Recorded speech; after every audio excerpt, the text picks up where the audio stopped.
Rosh Bash, liebe Kulturfreunde, bei uns in Neuss lebt der Musiker und Musikforscher Shevat Merwani.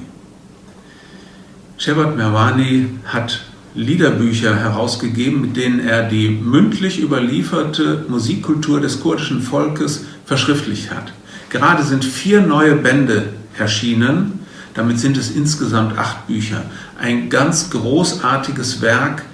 und ich möchte Shevat Merwani an dieser Stelle ganz herzlich für diese sehr wichtige Arbeit für das kurdische Volk und für die Musiktradition weltweit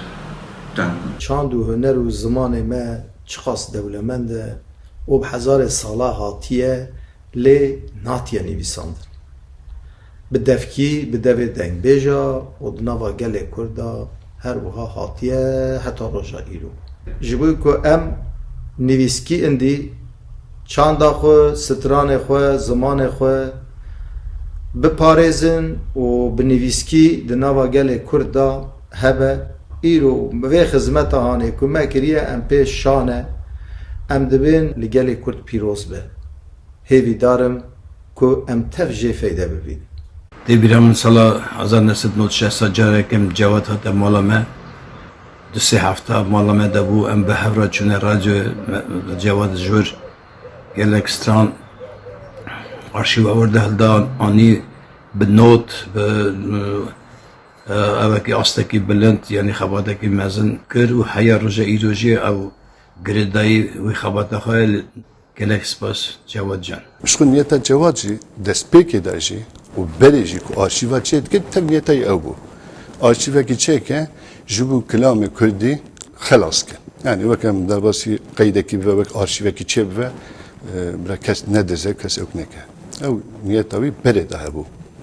سرویجی لکولناوی کاریوی هبو. آمیزانه. لی هر تم وی دخواست وی کار آرشیوی موسیقی کردی کلام کردی وانا بدهف وک بپاریزه پاشا روزا مراجی وک اوکی کی بیله دکمان کی تشکی بیله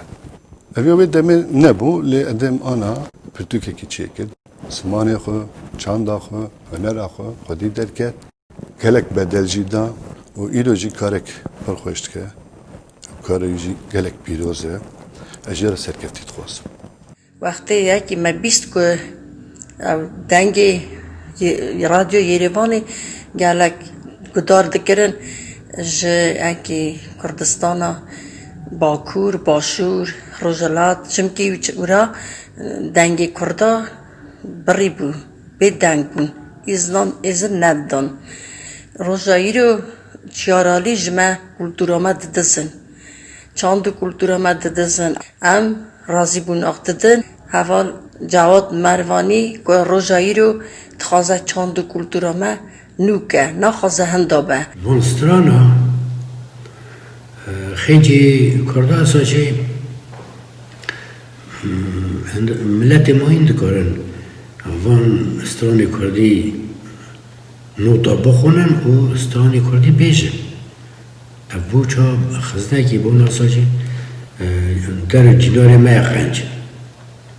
بگلی که برای جوان میرون کاری که پر گرم کریه از وی مبارک پیروز دکم از kanım muhabbetim ev xabat cerbandinek bu dibi kemaniye mehev dibi xalatiye mecde de hebe li minakek desti medet tüne bu